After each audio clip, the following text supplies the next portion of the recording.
Friends ಎಲ್ಲರಿಗೂ ನಮಸ್ಕಾರ. ನಾನು ಮೋಹನ್ ಕುಮಾರ್. ನಿಮಗೆಲ್ಲರಿಗೂ ಸ್ಪರ್ಧಾ ಕರ್ನಾಟಕ ಯೂಟ್ಯೂಬ್ ಚಾನಲ್ಗೆ ಪ್ರೀತಿಯ ಸ್ವಾಗತ. ಡಿಯರ್ ಫ್ರೆಂಡ್ಸ್, ಲ್ಯಾಂಡ್ ಸರ್ವೆ ಮತ್ತು ಬೀಟ್ ಫಾರೆಸ್ಟ್ ಎಕ್ಸಾಮ್ಗಳಲ್ಲಿ ಪೇಪರ್ 1 ಮತ್ತು ಪೇಪರ್ 2ನಲ್ಲಿ ನಮ್ಮ ಸ್ಪರ್ಧಾ ಕರ್ನಾಟಕ ಅಕಾಡೆಮಿಯಲ್ಲಿ ಆನ್ಲೈನ್ ಕ್ಲಾಸಸ್ಗಳು ನಡೀತಾ ಇದೆ. ಈ ಇತಿಹಾಸ ಪ್ರಶ್ನೆಗಳ ವಿಶ್ಲೇಷಣೆಯನ್ನು ಈಗಾಗಲೇ ಸುಮಾರು ವಿಡಿಯೋಗಳಲ್ಲಿ ನಾನು ಮಾತಾಡಿದ್ದೀನಿ. ಇವತ್ತು ಕರ್ನಾಟಕ ಇತಿಹಾಸ, ಅದು ಪ್ರಾಚೀನ ಕರ್ನಾಟಕ ಅಥವಾ ಏನ್ಷಿಯಂಟ್ ಕರ್ನಾಟಕ ಹಿಸ್ಟ್ರಿಗೆ ಸಂಬಂಧಿಸಿದಂತಹ ಪ್ರಶ್ನೆಗಳನ್ನು ನಾನು ಮಾತಾಡ್ತಾ ಹೋಗ್ತೇನೆ. ಈಗಾಗಲೇ ಬೀಟ್ ಫಾರೆಸ್ಟ್ ಮತ್ತು ಲ್ಯಾಂಡ್ ಸರ್ವೇಯರ್ಗೆ ಪೇಪರ್ 1 ಮತ್ತು ಪೇಪರ್ 2 ಎರಡೂ ಪೇಪರ್ ಮತ್ತು ಬರೀ ಮ್ಯಾಥ್ಸ್ ಬಗ್ಗೆಯೂ ಸಹ ನಮ್ಮಲ್ಲಿ ಆನ್ಲೈನ್ ಕ್ಲಾಸಸ್ಗಳಿದೆ. ಇದನ್ನು ತೊಗೊಂಡು ನೀವು ಇದನ್ನು ಯುಟಿಲೈಸ್ ಮಾಡ್ಕೋಬೋದು.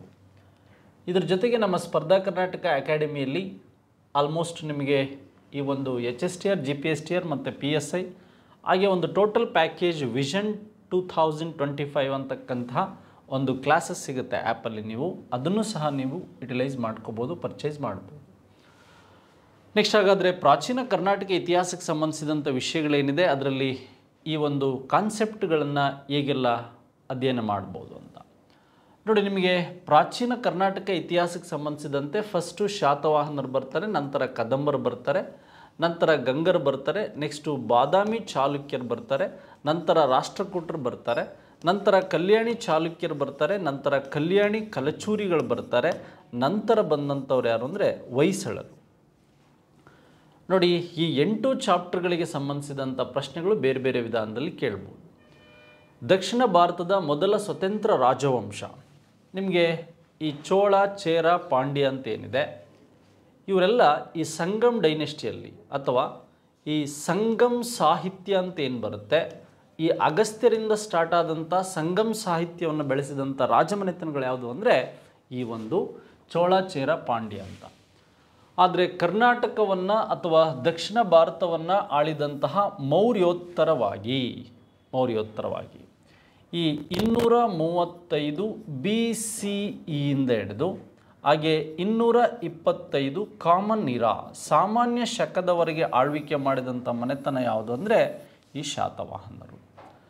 ಹಾಗಾಗಿ ಕರ್ನಾಟಕ ಅಥವಾ ದಕ್ಷಿಣ ಭಾರತವನ್ನು ಆಳಿದಂತಹ ಮೊದಲ ಮನೆತನ ಸಿಮುಕನಿಂದ ಸ್ಟಾರ್ಟ್ ಆಗಿದ್ದು.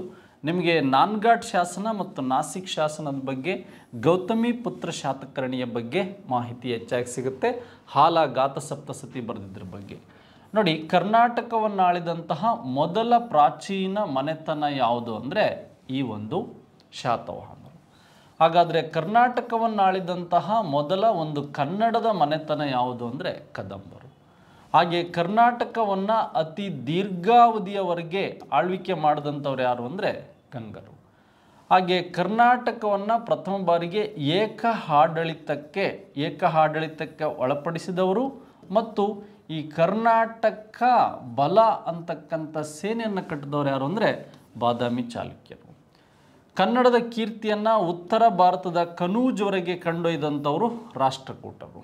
ಹಾಗಾದರೆ ಈ ಒಂದು 10ನೇ ಶತಮಾನದಲ್ಲಿ ಕನ್ನಡ ಸಾಹಿತ್ಯ ರಚನೆಯ ಸುವರ್ಣಯುಗ ಆಗಿದ್ದು ಕಲ್ಯಾಣಿ ಚಾಲುಕ್ಯರ ಕಾಲದಲ್ಲಿ. ಹಾಗಾಗಿ ಕಲ್ಯಾಣಿ ಕಲಚೂರಿಗಳ ಆಸ್ಥಾನದ ಬಿಜ್ಜಳನ ಆಸ್ಥಾನದಲ್ಲಿದ್ದಂಥವರು ಬಸವೇಶ್ವರರು. ಹಾಗೆ ಹೊಯ್ಸಳರ ಕಲೆ ಮತ್ತು ವಾಸ್ತುಶಿಲ್ಪದ ಬಗ್ಗೆ ಹೆಚ್ಚು ಪ್ರಶ್ನೆಗಳನ್ನು ಕೇಳೋ ಸಾಧ್ಯತೆಗಳಿರುತ್ತೆ. ಹಾಗಾಗಿ ಕರ್ನಾಟಕವನ್ನು ಅಥವಾ ದಕ್ಷಿಣ ಭಾರತವನ್ನು ಆಳಿದಂಥ ಮೊದಲ ಸ್ವತಂತ್ರ ಮನೆತನ ಶಾತವಾಹನರು, ಕರ್ನಾಟಕವನ್ನು ಆಳಿದಂಥ ಮೊದಲ ಕನ್ನಡದ ಮನೆತನ ಕದಂಬರು, ದೀರ್ಘಾವಧಿ 650ಕ್ಕೂ ಹೆಚ್ಚು ವರ್ಷಗಳ ಕಾಲ ಆಳಿದ್ದು ಗಂಗರು ಅಂತ ಗೊತ್ತಿರಬೇಕು.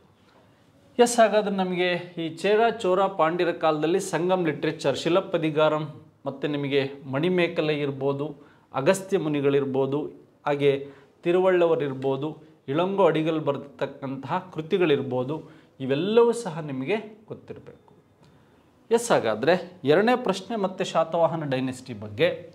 ಶಾತವಾಹನರ ಕಾಲದಲ್ಲಿ ಕಂಡುಬರುವ ಅಹರಸ ಪದವು ಡ್ಯಾಶ್ ಆಗಿದೆ ಅಂತ. ರಾಜಧಾನಿ, ಒಂದು ಪ್ರಾಂತ್ಯ, ಹಾಗೆ ಜಿಲ್ಲೆ, ಹಾಗೆ ಪಟ್ಟಣ, ಒಂದು ನಗರ ಅಂತ ಕರಿತೀವಿ. ನೋಡಿ, ಇಲ್ಲಿ ರಾಜಧಾನಿಯನ್ನು ನಾವೇನು ಮಾಡಿದ್ವಿ, ಪ್ರಾಂತ್ಯಗಳು ಮಾಡಿದ್ವಿ. ಪ್ರಾಂತ್ಯಗಳಂದರೆ ಈ ಭಾಗಗಳಾಗಿ ಮಾಡಿದ್ವಿ.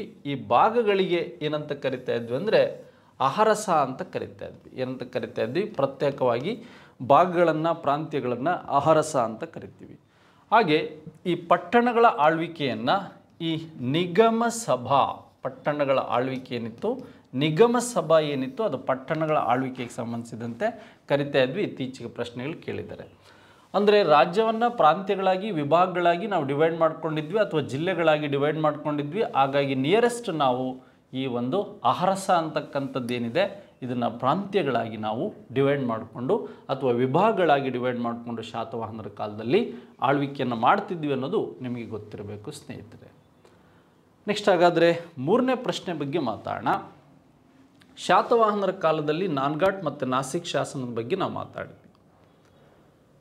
ಹಾಗೆ ಈ ಕೆಳಗಿನ ಯಾವ ಶಾಸನದಿಂದ ವೀರಶರ್ಮನು ಮಯೂರವರ್ಮನ ಅಜ್ಜನೆಂದು ತಿಳಿದು ಬಂದಿದೆ ಅಥವಾ ಬರುತ್ತದೆ ಅಂತ ನೋಡಿ. ಆಲ್ಮೋಸ್ಟು ನಮಗೆ ಕದಂಬರು ಅಂದ ತಕ್ಷಣ ಈ ಒಂದು ಕದಂಬರ ಕಾಲದಲ್ಲಿ ಒಂದು 6 ಶಾಸನಗಳನ್ನು ನಾವು ಮೇಜರಾಗಿ ನೆನ್ಪಿಟ್ಕೋಬೇಕು ನೋಡಿ. ಕದಂಬರ ಕಾಲದಲ್ಲಿ ಬರ್ತಕ್ಕಂಥ ಫಸ್ಟ್ ಶಾಸನ ಯಾವುದು ಅಂದರೆ ಈ ಚಂದ್ರವಳ್ಳಿ ಶಾಸನ ಅಂತ. ಇದು ಎಲ್ಲಿದೆ ಅಂದರೆ ಚಿತ್ರದುರ್ಗ ಅಂತ ಗೊತ್ತಿರಬೇಕು. ಈ ಚಿತ್ರದುರ್ಗದಲ್ಲಿರ್ತಕ್ಕಂಥದ್ದು ಈ ಬ್ರಾಹ್ಮಿ ಲಿಪಿ ಮತ್ತು ಪ್ರಾಕೃತ ಭಾಷೆಯಲ್ಲಿದೆ. ಇದು ಯಾರಿಂದ ಆಯಿತು? ಮಯೂರವರ್ಮನಿಂದ ಆಯಿತು. ಹಾಗೆ ಎರಡನೇದು ನಮಗೆ ಈ ಒಂದು ತಾಳಗುಂದ. ಈ ತಾಳಗುಂದ ಶಾಸನ ಅಂತಕ್ಕಂಥದ್ದು ಕರ್ನಾಟಕದ ಮೊದಲ ಸಂಸ್ಕೃತ ಶಾಸನ ಅಂತ ಕರಿತೀವಿ. ಇದು ಎಲ್ಲಿದೆ ಅಂದರೆ ಶಿವಮೊಗ್ಗ ಅಂತ ನಿಮಗೆ ಗೊತ್ತಿರಬೇಕು. ಹಾಗಾದರೆ ತಾಳಗುಂದ ಶಾಸನದಲ್ಲೇ ಈ ಕಾಕುತ್ಸವರ್ಮ ಕೆತ್ತಿಸ್ತಾನೆ, ಈತನನ್ನು ಕದಂಬ ಕುಟುಂಬ ಕುಲಭೂಷಣ ಅಂತ ಕರಿತೀವಿ. ಒಂದು ಗಿಫ್ಟೆಡ್ ದಾನ ಶಾಸನ ಅಂತಲೂ ಕರಿತೀವಿ. ನೆಕ್ಸ್ಟ್ ನಿಮಗೆ ಈ ಅಲ್ಮಿಡಿ ಇದೆ. ಅಲ್ಮಿಡಿಯಲ್ಲಿ ಒಂದು ಸುದರ್ಶನ ಚಕ್ರವಿದೆ. ಹಾಗೆ ಹಲ್ಮಿಡಿ ಹಾಸನದ ಬೇಲೂರು ಡಿಸ್ಟಿಕ್ಕಲ್ಲಿದೆ. ಹಾಗೆ ಈ MH ಅಂತಕ್ಕಂಥವ್ರು ಕೃಷ್ಣಮೂರ್ತಿ ಅಂತಕ್ಕಂಥವ್ರು ಅಥವಾ ಈ ಅಲ್ಮಿಡಿ ಶಾಸನಕ್ಕೆ ಸಂಬಂಧಿಸಿದಂತಹ ಇದು ಪೂರ್ವ ಹಳೆಗನ್ನಡದಲ್ಲಿದೆ ಅಂತಕ್ಕಂಥದ್ದು ನಿಮಗೆ ಗೊತ್ತಿರಬೇಕು. ಹಾಗೆ ಇದಕ್ಕೆ ಸಂಬಂಧಿಸಿದಂತಹ ಅಂಶಗಳಲ್ಲಿ ಇದು ಒಂದು ದಾನ ಶಾಸನ ಆಗಿದೆ ಅಂತಕ್ಕಂಥದ್ದು ನಿಮಗೆ ಗೊತ್ತಿರಬೇಕು. ನೆಕ್ಸ್ಟ್ ಅದಾದಮೇಲೆ ನಮಗೆ ಈ ಗುಡ್ನಾಪುರ ಶಾಸನ ಇದೆ. ಬನವಾಸಿ ಇರ್ತಕ್ಕಂತಹ ಗುಡ್ನಾಪುರ ಶಾಸನ ಏನಿದೆ, ಈ ಗುಡ್ನಾಪುರ ಶಾಸನ ನೋಡಿ ಇಲ್ಲಿ ಮಾಹಿತಿ ಏನು ಮಾಡುತ್ತೆ, ಕದಂಬರ ಜನ್ರೇಷನ್ ಈ ಒಂದು ತಲೆಮಾರುಗಳ ಬಗ್ಗೆ ಹೇಳುತ್ತೆ. ತಲೆಮಾರುಗಳ ಬಗ್ಗೆ ಹೇಳುತ್ತೆ. ಈ ಏನು ತಲೆಮಾರುಗಳ ಬಗ್ಗೆ ಹೇಳುತ್ತೆ ಅದು ನೋಡಿ, ಈ ಒಂದು ಮಯೂರ ಶರ್ಮ ಒಬ್ಬ ಏನಾಗಿದ್ದ, ಬ್ರಾಹ್ಮಣನಾಗಿದ್ದರಿಂದ ನಂತರ ಇವನು ಕ್ಷತ್ರಿಯನಾಗಿ ವರ್ಮನಾಗಿದ್ದರ ಬಗ್ಗೆ, ಅಥವಾ ಕಂಚಿಗೆ ವಿದ್ಯಾಭ್ಯಾಸಕ್ಕೆ ಹೋಗಿದ್ದು ವೀರಶರ್ಮ ಅವರ ತಾತ ಅಂತ. ಹಾಗೆ ಮಯೂರವರ್ಮನ ತಂದೆ ಈ ಒಂದು ಬಂಧುಶೇಣ ಅಂತಕ್ಕಂಥವ್ರು ಏನಿದ್ದಾರೆ ಇವ್ರ ಬಗ್ಗೆ ಮಾಹಿತಿ ಹೇಳ್ತಕ್ಕಂಥದ್ದು ಬನವಾಸಿ ಹತ್ರ ಇರತಕ್ಕಂತಹ ಈ ಗುಡ್ನಾಪುರ ಶಾಸನ ನೋಡಿ. ಅಲಸಗಿ ಇವರ ಎರಡನೇ ರಾಜಧಾನಿ ಮೃಗೇಶ್ವರನ ಕಾಲದಲ್ಲಿ ಅಥವಾ ಮೃಗವರ್ಮನ ಕಾಲ ಅಂದರೆ ನಮಗೆ ಇಲ್ಲಿ ಬಂದಂಥ ಅಂಶಗಳು ನೋಡಿ. ನಮಗಿಲ್ಲಿ ಬನವಾಸಿ ಇರ್ಬೋದು, ಹಲಸಗಿ ಇರ್ಬೋದು. ಹಲಸಗಿಯಲ್ಲೂ ಸಹ ಹಲಸಗಿ ಶಾಸನವನ್ನು ನೋಡ್ಬೋದು. ಹಾಗೆ ಕದಂಬರಿಗೆ ಸಂಬಂಧಿಸಿದಂಥ ಮತ್ತೊಂದು ಶಾಸನ ಈ ಹಲಸಗಿ ಶಾಸನ. ಕೊನೆಯದಾಗಿ ಈ ಒಂದು ಮಳವಳ್ಳಿ ಶಾಸನ ಅಂತ ಬರುತ್ತೆ. ಇದು ಶಿವಮೊಗ್ಗ ಜಿಲ್ಲೆ, ನಿಮಗೆ ಈ ಹೊಸನಗರದ ಹತ್ರ ಬರುತ್ತೆ. ಇಲ್ಲಿ ಬರುತ್ತೆ, ಹೊಸನಗರದ ಹತ್ರ ಬರುತ್ತೆ. ಈ ಮಳವಳ್ಳಿ ಶಾಸನದಲ್ಲಿ ಮಯೂರವರ್ಮ ಒಂದು ಬ್ರಾಹ್ಮಣ ಅಥವಾ ಆರತಿ ಪುತ್ರರಿಗೆ ಸಂಬಂಧಿಸಿದಂಥ ಪ್ರಶ್ನೆ, ಕದಂಬರು ಆರತಿ ಪುತ್ರರು ಅಂತ ತಿಳಿಸಿದ್ರ ಬಗ್ಗೆ ಹೇಳ್ತಕ್ಕಂಥದ್ದು ಇದು ಅಂತ. ಹಾಗಾಗಿ ನಮಗೆ ಈ ಒಂದು ಕದಂಬರ ಬಗ್ಗೆ ಚಂದ್ರವಳ್ಳಿ, ತಾಳಗುಂದ, ಹಲ್ಮಿಡಿ, ಗುಡ್ನಾಪುರ, ಹಲಸಗಿ ಮತ್ತು ಮಳವಳ್ಳಿ ಈ 6 ಶಾಸನಗಳ ಬಗ್ಗೆ ನಮಗೆ ಮಾಹಿತಿ ಬೇಕಾಗುತ್ತೆ. ಅದ್ರ ಬಗ್ಗೆ ತಿಳ್ಕೊಂಡಿರಬೇಕು. ನೆಕ್ಸ್ಟ್, ಕೆಳಗಿನ ಯಾವ ಹೇಳಿಕೆಯು ಕದಂಬ ರಾಜ್ಯ ಸ್ಥಾಪಕ ಮಯೂರವರ್ಮನ ಕುರಿತು ನಿಜವಲ್ಲ? ಆತ ಪ್ರಾರಂಭದಲ್ಲಿ ಬ್ರಾಹ್ಮಣನಾಗಿದ್ದು ತರುವಾಯ ಕ್ಷತ್ರಿಯನಾದ. ಶ್ರೀಶೈಲಕ್ಕೆ, ಕಂಚಿಯಿಂದ ಹೋಗಿ ಶ್ರೀಶೈಲಕ್ಕೆ ಹೋಗಿ ಸೇನೆಯನ್ನು ಕಟ್ಟಿದ. ಆತ ಕಾಂಚೀಪುರಂನಲ್ಲಿ ಒಂದು ಸೈನಿಕ ತರಬೇತಿ ಕೇಂದ್ರದಲ್ಲಿ ತರಬೇತಿ ಪಡೆದನು. ಶ್ರೀಶೈಲ, ಕಾಂಚೀಪುರಂ ಎರಡರಲ್ಲಿ. ಆತ ತಾಳಗುಂದದ ಸ್ತಂಭಶಾಸನವನ್ನು ಕೆತ್ತಿಸಿದ. ಕರ್ನಾಟಕ ಕರಾವಳಿಯಲ್ಲಿ ಬ್ರಾಹ್ಮಣರು ನೆಲೆಸಲು ಆತ ಕಾರಣನಾದ. ಆದರೆ ಈ 3ನೇ ಸ್ಟೇಟ್ಮೆಂಟ್ ತಪ್ಪಾಗಿದೆ. ಹೇಳಿಕೆ ಕದಂಬ ರಾಜ್ಯ ಸಂಬಂಧಿಸಿದಂತೆ ನಿಜವಲ್ಲ ಅಂತ ಕೊಟ್ಟಿದ್ದಾರೆ. ಯಾವುದು ನಿಜವಲ್ಲ ಅಂತ ಕೊಟ್ಟಿದ್ದಾರೆ? ಆತ ತಾಳಗುಂದ ಸ್ತಂಭಶಾಸನ ಏನಿದೆ, ಕರ್ನಾಟಕದ ಮೊದಲ ಒಂದು ದೇವಾಲಯ ಆದಂತಹ ಈ ಪ್ರಣವೇಶ್ವರ ದೇವಾಲಯದ ಮುಂಭಾಗದಲ್ಲಿ ಒಂದು ಸ್ತಂಭ ಶಾಸನವನ್ನು ಕೆತ್ತಿಸಿರ್ತಕ್ಕಂಥವನು ಯಾರು ಅಂದರೆ ಕಾಕುತ್ಸವರ್ಮ. ಹಾಗಾಗಿ ಈ ಸ್ಟೇಟ್ಮೆಂಟ್ ತಪ್ಪಾಗಿದೆ, ಮಯೂರವರ್ಮನಿಗೆ ಸಂಬಂಧಿಸಿದಂತೆ. ನೋಡಿ, ಈಗ ಪಲ್ಲವರ ದೊರೆ ಇವನನ್ನು ಅವಮಾನಿಸಿದ್ದರಿಂದ ಇವನು ಸೇನೆಯನ್ನು ಕಟ್ಟಿ ಏನು ಮಾಡ್ದ, ಗೆದ್ದ. ಕಂಚಿಗೆ ವೀರಶರ್ಮ ಅವರ ತಾತನೊಡನೆ ವಿದ್ಯಾಭ್ಯಾಸಕ್ಕೆ ಹೋದಂಥವನು ಯಾರು ಅಂದರೆ ಮಯೂರ ಶರ್ಮ ಅಂತ ನಿಮಗೆ ಗೊತ್ತಿರಬೇಕು. ನೆಕ್ಸ್ಟ್, ಶ್ರವಣಬೆಳಗೊಳದಲ್ಲಿರುವ ಗೊಮ್ಮಟೇಶ್ವರನ ವಿಗ್ರಹಕ್ಕೆ ಸಂಬಂಧಿಸಿದಂತೆ ಯಾವ ವಿವರಣೆ ತಪ್ಪಾಗಿದೆ? ಸಂಬಂಧಿಸಿದಂತೆ ಯಾವ ವಿವರಣೆ ತಪ್ಪಾಗಿದೆ? ಈ ವಿಗ್ರಹವು ಕಮಲದ ಮೇಲೆ ನಿಂತಿದೆ. ಅಂದರೆ ಈ ಕಮಲದ ಬಳ್ಳಿ ತಳಭಾಗದಲ್ಲಿ ಕಮಲ ಮತ್ತು ಕಮಲದ ಬಳ್ಳಿಗಳು ಆ ಗೊಮ್ಮಟೇಶ್ವರನ ವಿಗ್ರಹನ ಕಾಲಿಗೆ ಸುತ್ತಿದೆ ಅಂತಕ್ಕಂಥದ್ದು ನೋಡಬೇಕು. ಕಮಲದ ಮೇಲೆ ತಾವರೆ, ಇದು ಸರಿಯಾಗಿದೆ. ಇದನ್ನು ಕ್ರಿಸ್ತಶಕ 981-82ರಲ್ಲಿ ಈ ಒಂದು 4ನೇ ರಾಚಮಲ್ಲನ ಮಂತ್ರಿ ಅಥವಾ ಪ್ರಧಾನಿಯಾದಂತಹ 2ನೇ ಚಾವುಂಡರಾಯ ಏನು ಮಾಡ್ತಾನೆ, ತನ್ನ ತಾಯಿಯ ಆಸೆಯನ್ನು ಈಡೇರಿಸೋದಕ್ಕೆ, ಕಾಳಲಾದೇವಿಯ ಆಸೆಯನ್ನು ಈಡೇರಿಸೋದಕ್ಕೆ ಇದನ್ನು ಸ್ಥಾಪನೆ ಮಾಡ್ತಾನೆ. ಹಾಗಾದರೆ ಇದನ್ನು ಜಿನದೇವನು ಸ್ಥಾಪಿಸಿದನು. ಈ ಸ್ಟೇಟ್ಮೆಂಟ್ ತಪ್ಪಾಗಿದೆ, ತಪ್ಪಾಗಿರ್ತಕ್ಕಂಥ ಸ್ಟೇಟ್ಮೆಂಟು. ಈ ಏಕಶಿಲಾ ವಿಗ್ರಹ ಅನಂತರದ ಮತ್ತು ಚಿಕ್ಕದಾದ ಮತ್ತು ಅನುಕರಣೆಗಳು ಕಾಣ್ಬೋದು. ಏಕ ವಿಗ್ರಹದಿಂದ ಅನಂತರದ ಮತ್ತು ಚಿಕ್ಕದಾದ ಅನುಕರಣೆಗಳನ್ನು ಕಾಣ್ಬೋದು. ಏಕಶಿಲೆಯಿಂದ ಈ ವಿಗ್ರಹ ಇದೆ. ಹಾಗೆ ನಮಗೆ ಕಾರ್ಕಳ ಇದೆ, ಕಾರ್ಕಳದಲ್ಲಿ 42 ಅಡಿ ಇದೆ. ಹಾಗೆ ವೇಣೂರಿದೆ, ವೇಣೂರಲ್ಲಿ 35 ಫೀಟ್ ಇದೆ. ಹಾಗೆ ಧರ್ಮಸ್ಥಳದಲ್ಲಿ 39 ಅಡಿ ಇದೆ. ಹಾಗೆ ಗೊಮ್ಮಟಗಿರಿಯಲ್ಲಿ 20 ಅಡಿ ಇರ್ತಕ್ಕಂಥದ್ದು ಮೈಸೂರಿನ ಈ ಒಂದು ಗೊಮ್ಮಟಗಿರಿಯಲ್ಲಿರ್ತಕ್ಕಂಥ ವಿಗ್ರಹಗಳನ್ನು ನೋಡ್ಬೋದು, ಗೊಮ್ಮಟೇಶ್ವರನ ವಿಗ್ರಹಗಳು. ಹಾಗಾದರೆ ಇದನ್ನು ಜಿನದೇವನು ಸ್ಥಾಪಿಸಿದನು ಅಂತೇನಿದೆ, ಈ ಸ್ಟೇಟ್ಮೆಂಟ್ ತಪ್ಪಾಗಿದೆ. ಈ ಸ್ಟೇಟ್ಮೆಂಟ್ ತಪ್ಪಾಗಿದೆ.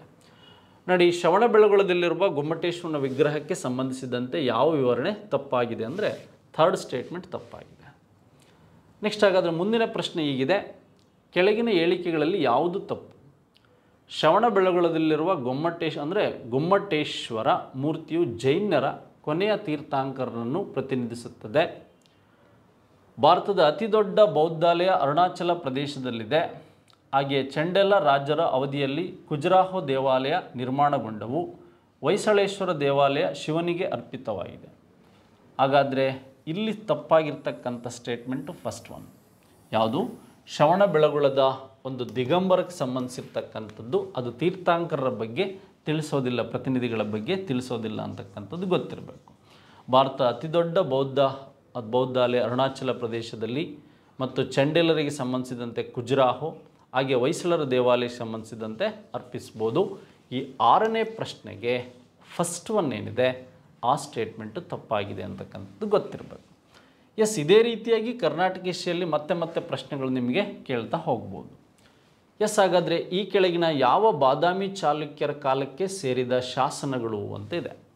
ನೋಡಿ, ನಮಗೆ ಈ ಬಾದಾಮಿ ಚಾಲುಕ್ಯರು ಅಂದರೆ ಇಲ್ಲಿ 3 ಶಾಸನಗಳು ಬಹಳ ಮುಖ್ಯ.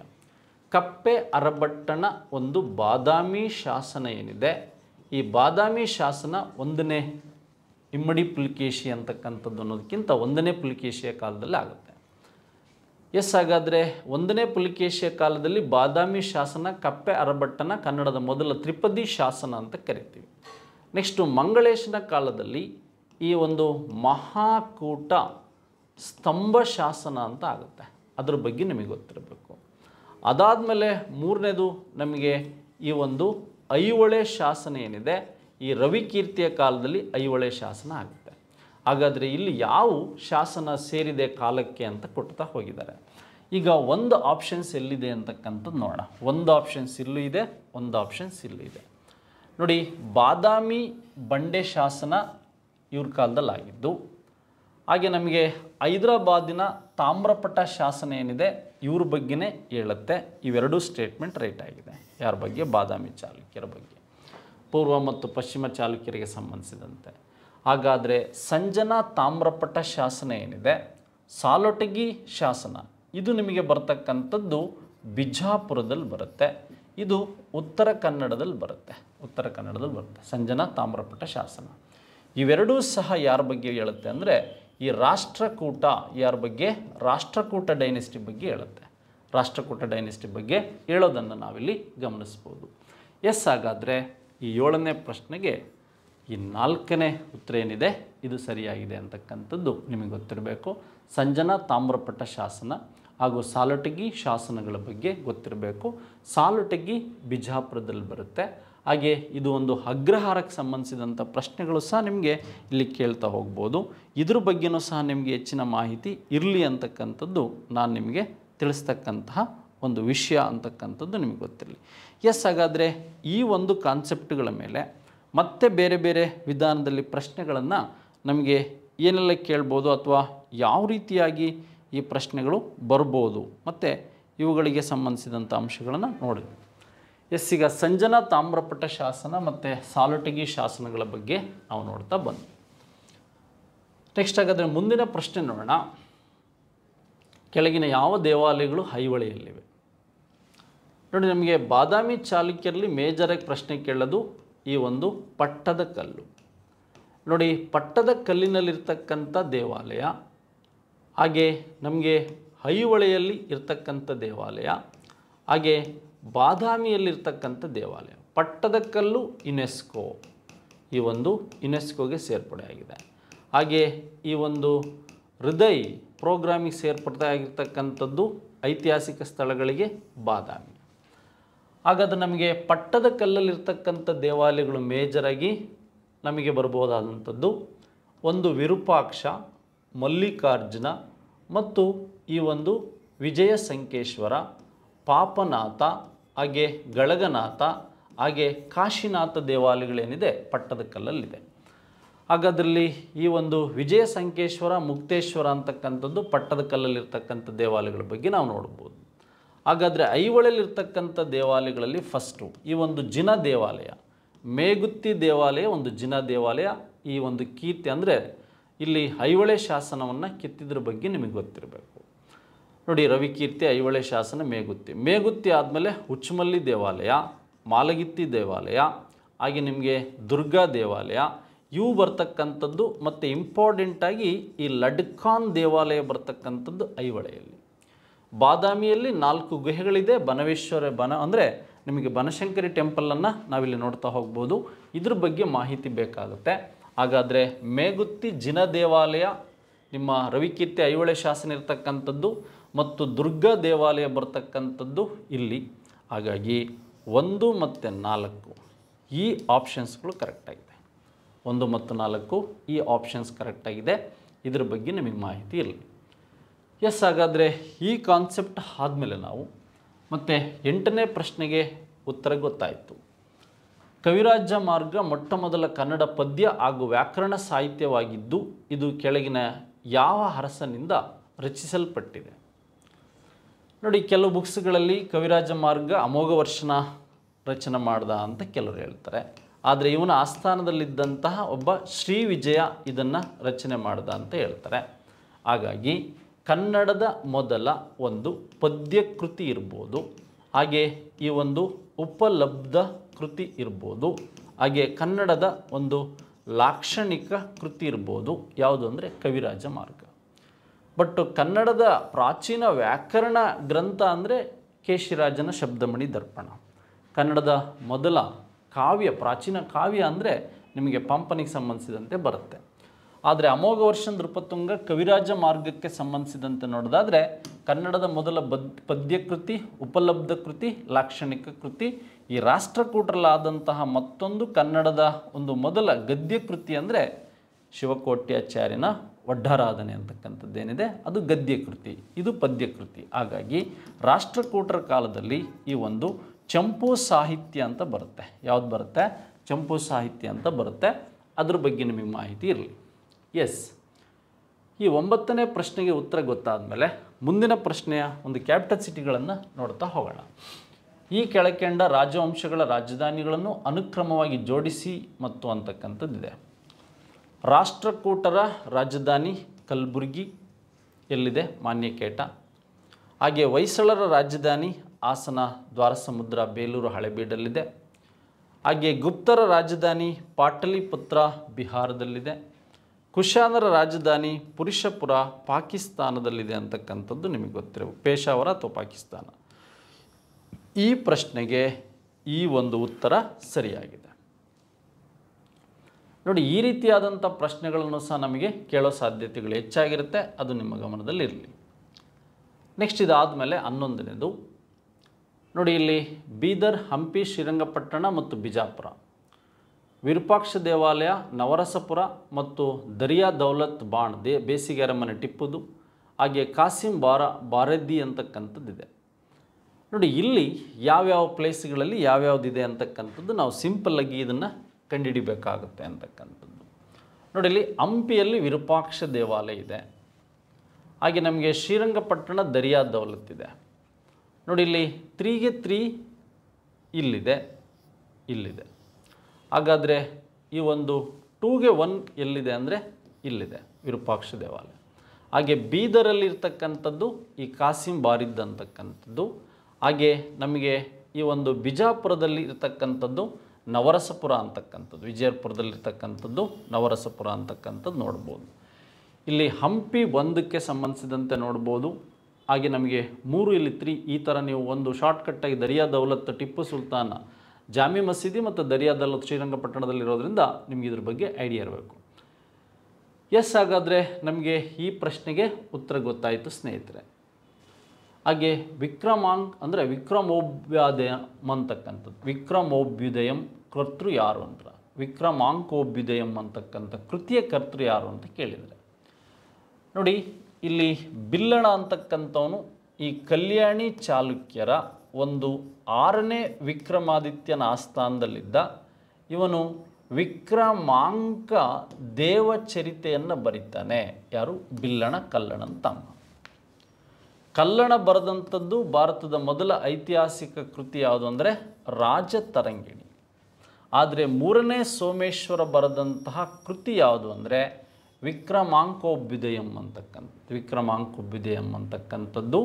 ಮತ್ತು ನಿಮಗೆ ಮನಸ್ಸೋಲ್ಲಾಸ ಅಥವಾ ಅಭಿಲಾಷ ತೀರ್ಥ ಚಿಂತಾಮಣಿ ಅಂತ ಏನು ಕರಿತೀವಿ, ಇದು ಸಹ 3ನೇ ಸೋಮೇಶ್ವರದು ಒಂದು ಪ್ರಮುಖ ವ್ಯಾಕರಣ, ಸಂಸ್ಕೃತ ವ್ಯಾಕರಣ ಗ್ರಂಥವಾಗಿದೆ.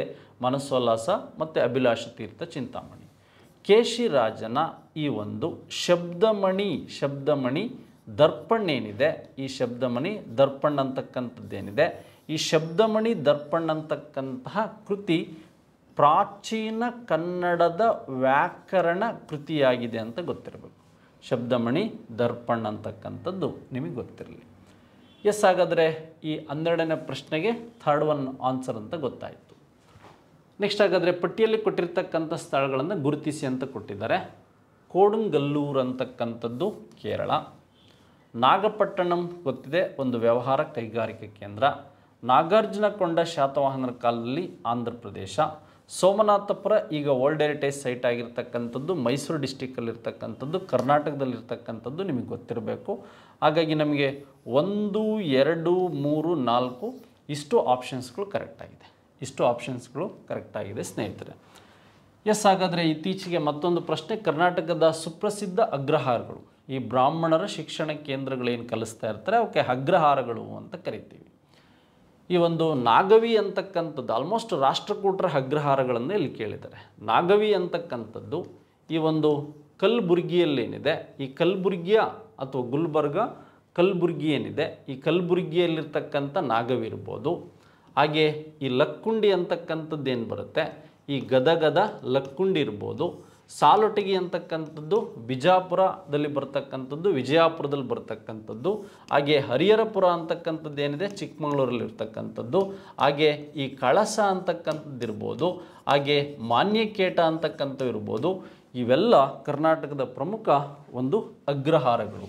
ನಾಗವಿ ಕಲಬುರ್ಗಿ, ಲಕ್ಕುಂಡಿ ಗದಗ, ಸಾಲೊಟಗಿ ಬಿಜಾಪುರ, ಹಾಗೆ ಹರಿಹರಪುರ ಚಿಕ್ಕಮಗಳೂರು, ಕಳಸ ಚಿಕ್ಕಮಗಳೂರು, ಮಾನ್ಯಕೇಟ ಕಲಬುರ್ಗಿ, ಇವೆಲ್ಲ ಮೇಜರಾಗಿ ಈ ಒಂದು ಅಗ್ರಹಾರಗಳಾಗಿದ್ದು ಕರ್ನಾಟಕದ ವಿದ್ಯಾ ಕೇಂದ್ರಗಳು ಅಂತ ನಿಮಗೆ ಗೊತ್ತಿರಬೇಕು. ನೆಕ್ಸ್ಟ್ ಎಲ್ಲೋರದಲ್ಲಿರುವ ಕೈಲಾಸನಾಥ ದೇವಾಲಯ ಮತ್ತು ಕಾಂಚೀಪುರಂನಲ್ಲಿ ಕೈಲಾಸನಾಥ ದೇವಾಲಯ ನಡುವಿನ ವ್ಯತ್ಯಾಸ ಅಂತ ಕೊಟ್ಟಿದ್ದಾರೆ. ನೋಡಿ, ಎಲ್ಲೋರದಲ್ಲಿರ್ತಕ್ಕಂಥ ಕೈಲಾಸನಾಥ ದೇವಾಲಯವನ್ನು 771ರಲ್ಲಿ 1ನೇ ಕೃಷ್ಣ ನಿರ್ಮಾಣ ಮಾಡ್ತಾನೆ. ಕಂಚಿಯಲ್ಲಿರ್ತಕ್ಕಂಥ ಕೈಲಾಸನಾಥ ದೇವಾಲಯವನ್ನು 700ರಲ್ಲಿ ಯಾರು 2ನೇ ಪಲ್ಲವರ ದೊರೆ ನರಸಿಂಹವರ್ಮ ಏನು ಮಾಡ್ತಾನೆ, ನಿರ್ಮಾಣ ಮಾಡ್ತಾನೆ. ಬಟ್ಟು ಏಕಶಿಲೆಯಲ್ಲಿ ಕಟ್ಟಿರ್ತಕ್ಕಂಥದ್ದು ಎಲ್ಲೋರದ ಕೈಲಾಸನಾಥ ದೇವಾಲಯ. 34 ಗುಹೆಗಳಿವೆ. 16ನೇ ಗುಹೆಯಲ್ಲಿ ಕೈಲಾಸನಾಥ ದೇವಾಲಯ ಇದೆ ಅಂತಕ್ಕಂಥದ್ದು. ಹಾಗಾದರೆ ಕಾಂಚೀಪುರದಲ್ಲಿರುವ ದೇವಾಲಯ ಡ್ರೆಸ್ಸಿಂಗ್ ಸಿದ್ಧಪಡಿಸಿದ ಕಲ್ಲುಗಳಿಂದ ಕಟ್ಟಿರ್ತಕ್ಕಂಥದ್ದು. ಎಲ್ಲೋರದ ದೇವಾಲಯ ಏನಿದೆ ಇದು ಏಕಶಿಲೆಗಳಿಂದ ಕಟ್ಟಿರ್ತಕ್ಕಂಥದ್ದು ನಿಮಗೆ ಗೊತ್ತಿರಬೇಕು. ಹಾಗಾಗಿ ಈ ಪ್ರಶ್ನೆಗೆ ಸರಿಯಾದ ಉತ್ತರ ನಿಮಗೆ ಗೊತ್ತಾಯಿತು.